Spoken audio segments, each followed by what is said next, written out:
नमस्कार, मैं हूं आपके साथ अभिषेक भट्टाचार्य। आप देख रहे हैं हमारा खास कार्यक्रम छत्तीसगढ़ बात हमारे साथ। आज बात छत्तीसगढ़ कांग्रेस की न्याय यात्रा की। छत्तीसगढ़ में कांग्रेस न्याय यात्रा निकालने जा रही है।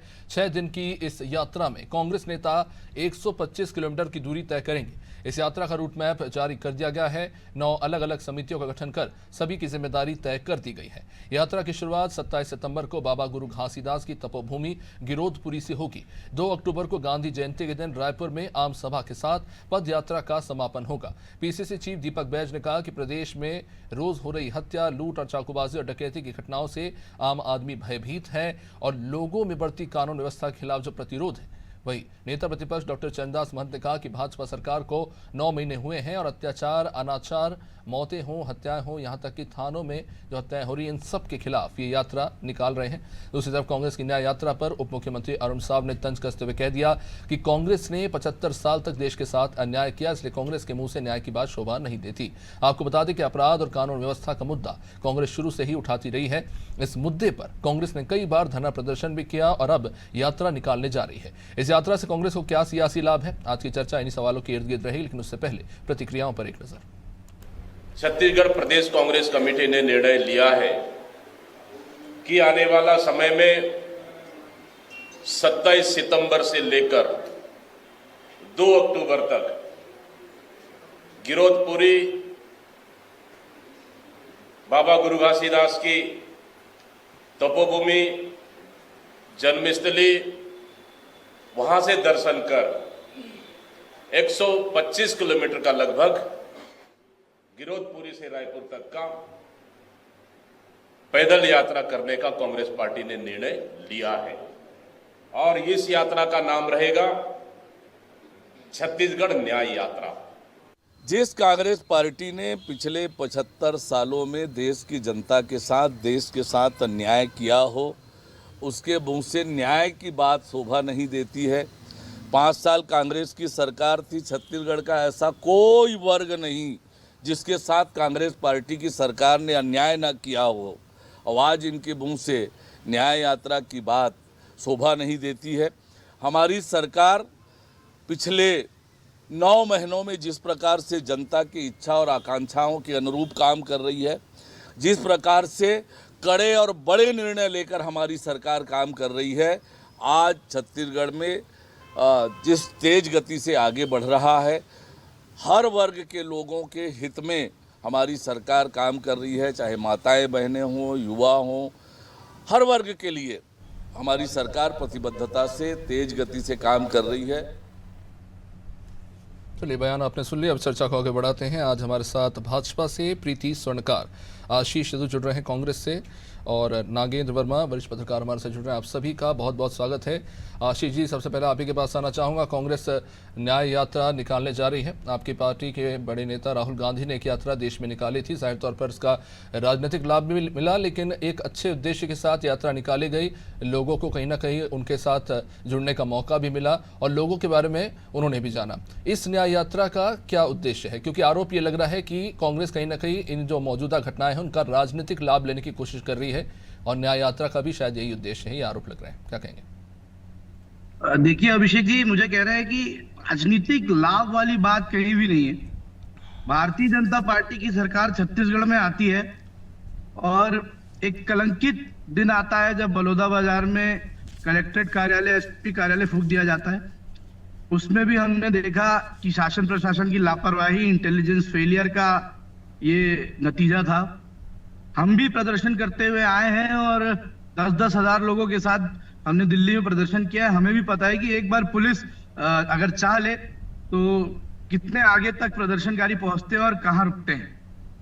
उसके आगे लगातार निरंतर जो है हत्याओं का मामला, अभी प्रशांत साहू वाले केस में पुलिस कस्टडी में एक व्यक्ति की मौत हो जाती है जी। इससे दुर्भाग्यपूर्ण, इससे बुरा और इससे ज्यादा लचर व्यवस्था कानून की कब होगी?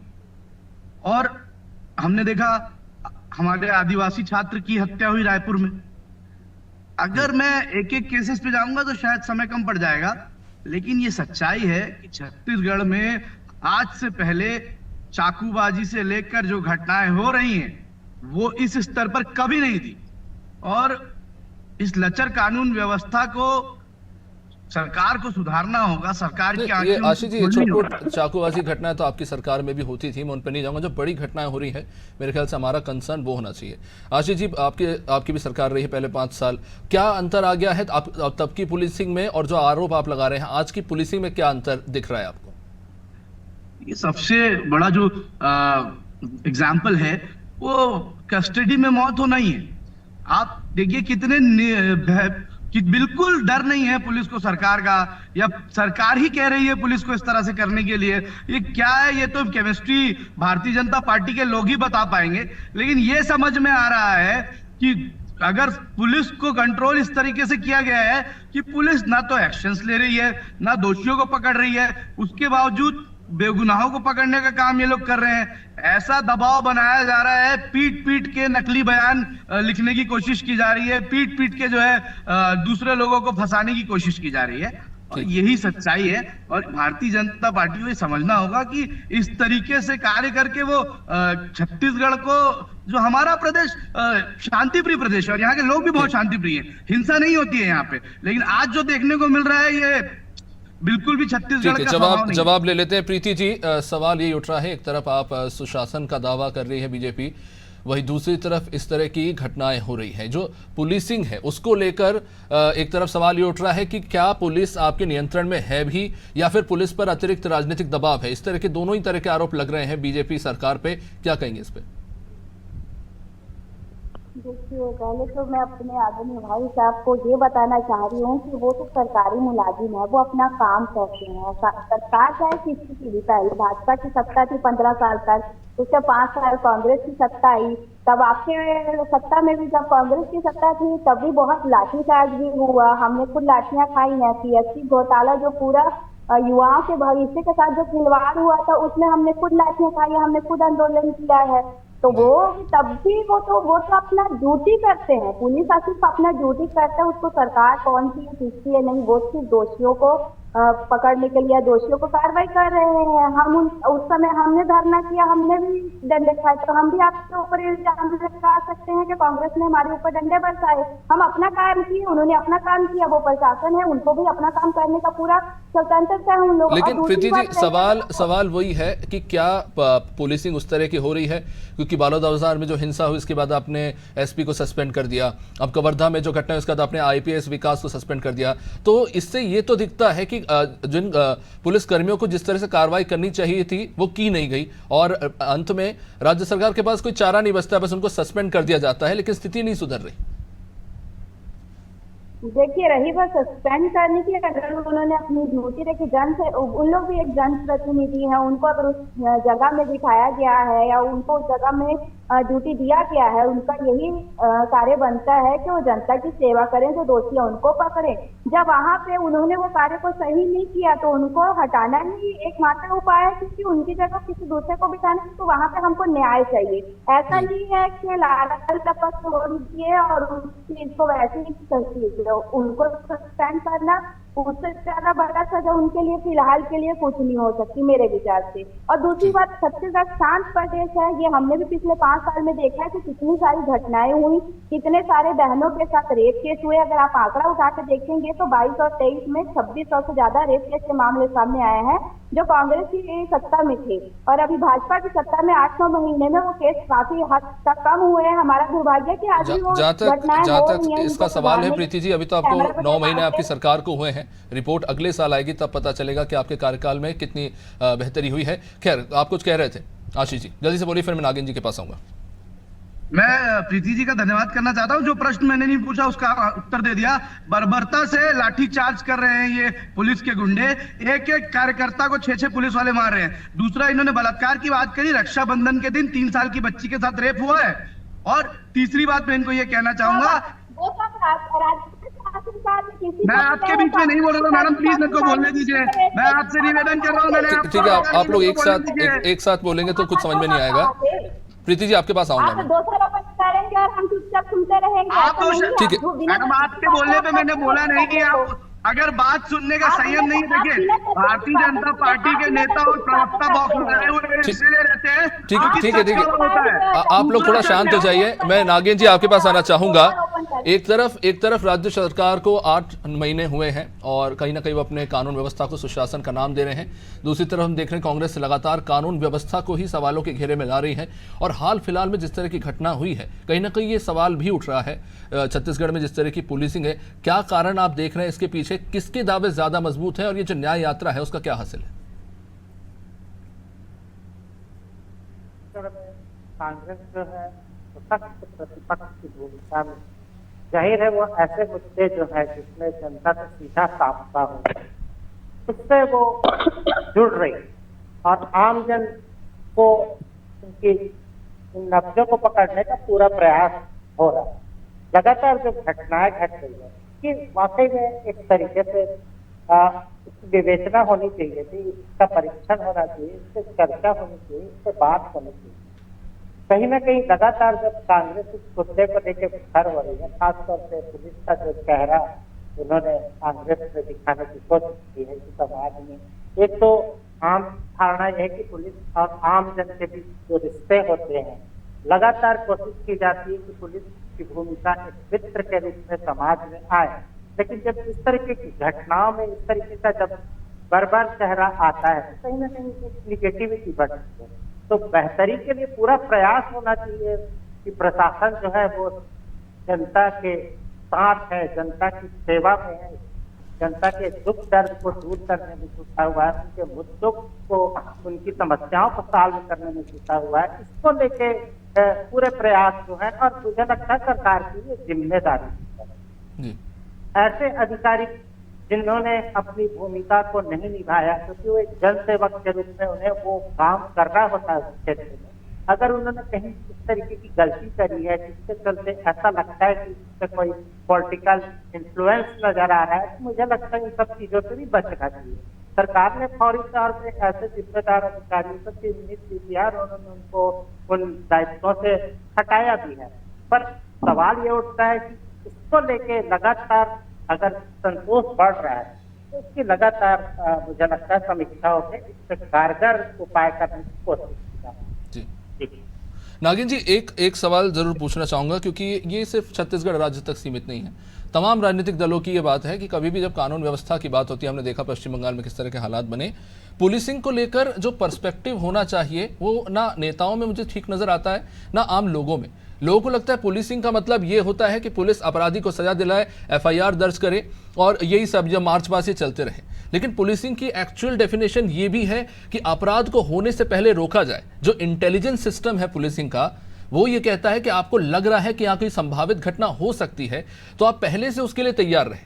लेकिन किसी भी राज्य में इस तरह की स्थिति देखने को मिलती नहीं है। घटना होने के बाद अफरा तफरी की स्थिति बन जाती है, अचानक से छावनी बिठा दी जाती है, पुलिस लगा दी जाती है, लेकिन घटना के होने की संभावना को देखते हुए कार्रवाई नहीं की जाती। देखिए, मुझे लगता है कि इसी को लेकर केंद्रीय स्तर पर लगातार प्रयास किए जा रहे हैं। कानून व्यवस्था को भी लेके अभी कानून में भी जो बदलाव आ रहा है वो स्वाभाविक रूप से इन्हीं तकलीफों को लेके आ रहा है। हम ये देखते आ रहे हैं पुलिसिंग व्यवस्था जो है ब्रिटिश काल से जो थोप दी गई है, जो सिस्टम बना है, लगभग वही चेहरा आज भी बनता चला आ रहा है और पुलिस को एक दंडात्मक भूमिका में देखा जा रहा है, जबकि वो ऐसा नहीं है। पुलिस एक व्यवस्था का हिस्सा है जो समाज में बेहतर तरीके से आम जन के सहयोग के लिए है और जितने भी अपराध हो रहे हैं उसको समय के पूर्व उसके प्रति लोगों को आगाह करना और इसमें जन सहयोग की भी पुलिस से बहुत ज्यादा जरूरत पड़ती है, क्योंकि नंबर ऑफ पुलिस और आम जन का जो आबादी का जो जनसंख्या का जो हम कहें रेशियो अनुपात वो इतना नहीं है कि पुलिस हर व्यक्ति को देख सके। तो स्वाभाविक रूप से वो उम्मीद करते कि कम्युनिटी से उनका बिल्कुल तालमेल रहे और कम्युनिटी पुलिसिंग में बेहतरी से मदद करे। लेकिन जब यही समन्वय नहीं बन पाता, जिसका भरसक प्रयास लगातार चलता रहता है, इस पे विचार मंथन भी होता है राष्ट्रीय स्तर पे, अंतरराष्ट्रीय स्तर पे लेके इसको चर्चा चलती रहती है। जितने भी विकासशील देश है, मैं सिर्फ भारत की बात नहीं कर रहा हूँ, जहाँ भी विकासशील देश है सब में लगभग इसी तरीके की तकलीफें आती है और विकसित देश जो है उसमें पुलिस की अवधारणा बिल्कुल अलग है। पुलिस वहाँ एक सहयोगी की भूमिका में है, लोग बहुत छोटी छोटी बात के लिए पुलिस को कॉल करते हैं और पुलिस तत्पर रहती है सहयोग के लिए। और हमारे भारत में पुलिस की जो वर्दी है वो एक भयावह रूप लेके आती है, वो जिस छवि को सुधारने की निरंतर बेहद जरूरी। तो ये अंग्रेजों के ज़माने के हालात बने हुए आज भी। प्रीति जी, यही बात है कि भारतीय न्याय संहिता आप लेके आए, आपकी पार्टी के वरिष्ठ नेता ने कहा कि जो अंग्रेजों के ज़माने में जिस तरह के नियम कायदे थे उनको हमने हटाया ताकि लोगों को प्रताड़ित होने से बचाया जा सके। तो कानून तो में आपने तब्दीलियाँ तो कर दी, नाम आपने बदल दिया, लेकिन अगर आपकी पुलिस को देखें तो आज भी वो वैसी ही है। अगर देखा जाए तो जहाँ पर अगर खतरा महसूस होता है, जो पीड़ित है उसके साथ होना चाहिए पुलिस को, लेकिन अक्सर ऐसा देखने को मिलता है कि पीड़ित को और प्रताड़ित किया जाता है। जब व्यक्ति की मौत हो जाती है उसके बाद कार्रवाई शुरू होती है, एसआईटी का गठन किया जाता है, पहले क्यों नहीं? और मैं कवर्धा की जो घटना उसके पर्सपेक्टिव में भी कह रहा हूँ, क्योंकि एक पूरा का पूरा समाज हिंसक हो गया। 2 परिवारों की रंजिश थी, पूरा का पूरा गांव हिंसक हो गया। 161 लोगों पे एफआईआर दर्ज करनी पड़ी और उसके बाद एक आरोपी गिरफ्तार किया, उसकी भी पीट कर हत्या कर दी गई। आपकी पार्टी के वरिष्ठ नेता कहते हैं कि क्राइम को हम टेक्नोलॉजी के साथ सुलझाएंगे, लेकिन हम स्थिति जमीन पे कुछ और ही देख रहे हैं। देखिए, जो कवर्धा कांड हुआ है और इससे पहले जो कलेक्ट्रेट को जलाया गया है, वहाँ से तो ऑलरेडी दोषियों को तीनों को पकड़ लिया गया था। जो तीनों दोषी थे जिन्होंने गुनाह किया था, उसके बावजूद भी इतना बड़ा जो हुआ है, तो वहाँ से तो विधायक ही ऑलरेडी उन्हीं के हैं भाई। तो क्यों लोगों को उकसा के या जातिवाद को लेकर लोगों को भड़काया जाता है? सबका साथ सबका विकास लेके चलिए ना। आप हर जगह में अपनी राजनीतिक रोटियां मत सेकिए ना भाई। अगर आप जनता के विकास के लिए कार्य कर रहे हैं तो हर क्षेत्र में जाके समझाना और सबको सही मार्ग पे लाना भी तो आपकी जवाबदारी है। एक जनप्रतिनिधि तो वही है। अभी जैसे हमारे यहाँ जो गुनाहों को रोकने के लिए जब ये क्वेश्चन उठ रहा है कि गुनाह पहले होते हैं, अगर उनको देखा जाए या उनको महसूस किया जाए, वहीं पुलिस प्रोटेक्शन लगा दी जाए, तो सीसीटीवी कैमरा से भी हर जगह में लग रहे हैं। इसका पूरा ध्यान रखा जाएगा कि अगर कहीं लग रहा है कि यहाँ गुनाह होने की परिस्थिति है, तो आगे आगे चलकर उस चीज के लिए और बहुत सारे कार्य भाजपा कर रही है। केवल छत्तीसगढ़ एक शांत प्रदेश है तो शांत प्रदेश ही बना रही है, जिसके लिए भाजपा सरकार बहुत सारे ऐसे कार्य कर रही है, या फिर कोई जो कड़े कानून में साथ साथ उनके ऊपर काम भी कर रही है कि आगे आगे प्रीति जी, यही तो मैं कह रहा था, कड़े कानून वो तो बात की बात है कि आप कार्रवाई होगी, कोर्ट में जाएंगे, वहां दलील रखेंगे। मैं उससे पहले की बात कर रहा हूं कि समाज में कोऑर्डिनेशन होना चाहिए, खासतौर से ग्रामीण क्षेत्रों में इस तरह की हिंसा हो रही है। पुलिस कर्मियों को पता ही नहीं होता कि उनके इलाके में ये सब चल रहा है, या फिर वो जानबूझ के इग्नोर करते हैं कि घटना होने के बाद आराम से चलेंगे। नहीं, घटना होने के बाद की बात नहीं। देखिए, सूचना पुलिस तक समय से पहुंचे थी, पुलिस अवेलेबल होती है। अभी भी आप जैसे कॉल करोगे 100 पे तो पुलिस तुरंत अवेलेबल होती है। आप अपना एड्रेस को बताएंगे कि हम इस क्षेत्र से बोल रहे हैं, पुलिस का कोई ना कोई जो पास का जो भी थाना होता है या फिर कोई भी कोतवाली थाना रहता है, उसमें से कोई ना कोई पुलिस के जो भी अधिकारी हैं या फिर सिपाही हैं, उन लोग उस स्थल पर पहुंचते हैं। सिटी एरिया में ज्यादा है, ग्रामीण क्षेत्र में भी उतनी सुविधाएं नहीं है, लोगों को थोड़ी जानकारी का वहाँ भी अभी ज्यादा नहीं है। ठीक है, तो आशीष जी, सवाल आपसे भी है। आप पूरी तरीके से बीजेपी पर, क्योंकि उनकी 8 महीने की सरकार है अभी, तो पूरी तरीके से बीजेपी पे कानून व्यवस्था नक्सली घटनाओं को नहीं डाल सकते। आपकी भी सरकार रही है और आपकी भी सरकार कहीं ना कहीं नक्सली घटनाओं को लेकर कह लीजिए, या फिर जिस तरह का नशे की प्रवृत्ति लोगों में फैल रही है, नशाखोरी वहां पे है, उससे आपकी भी सरकार जूझती रही है। आज आप सवाल उठा रहे, न्याय यात्रा निकाल रहे हैं, लेकिन इस बात से आप भी वाकिफ है मेरे ख्याल से। देखिए, यात्रा निकालने की जरूरत इसलिए पड़ी जब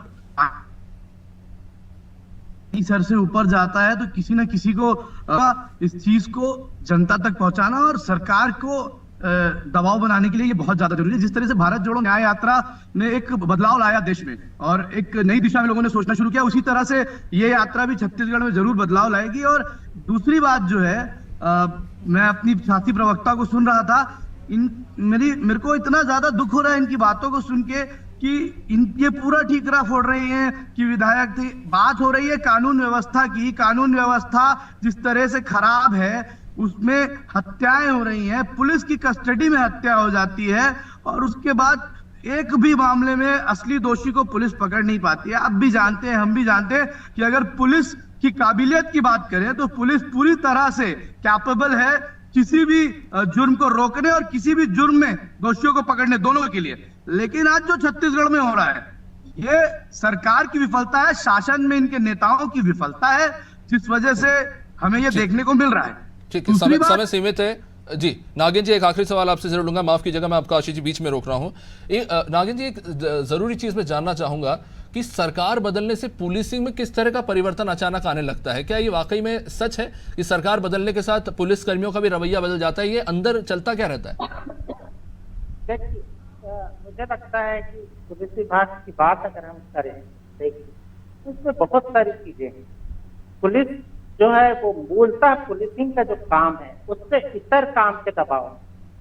अगर वो नेताओं के आगे पीछे उसे व्यवस्था संभालनी है, वीआईपी ड्यूटी करनी है, इसके अलावा पुलिस वालों को जो छुट्टियों का जो टोटा रहता है वो लगातार काम के दबाव है। जी। तो जाहिर है वो सत्ता बदलते ही दूसरे सत्ता में दूसरे राजनीतिक दल के आने से, क्योंकि मैंने पहले भी चीज को नोटिस किया था कि जब कोई पार्टी सत्ता में रहती है तो वो आम जन से और व्यवस्था से लगभग काफी दूर रहती है, लेकिन जैसे ही वो सत्ता से बाहर होती है तो वो आम जन के भी निकट आती है और व्यवस्था की बहुत सारी बारीकियों खामियों के भी नजदीक आती है। तो पुलिसिंग की इससे दूर परे हट के नहीं, और पुलिस अधिकारियों के ऊपर जो लगातार दबाव रहता है वो कहीं ना कहीं इसको स्वीकारना पड़ेगा। आप छोटे से ग्रामीण क्षेत्र में भी जाइए तो उस क्षेत्र के विधायक जो हैं, उनके आसपास के जो लोग हैं, मैं सीधे विधायक नहीं कहूंगा, उनके आसपास के लोग जो हैं वो पुलिस पे एक दबाव रखते हैं लोकल स्तर पे। तो कहीं ना कहीं सारी चीजों का प्रभाव जो है वो पड़ता ही है।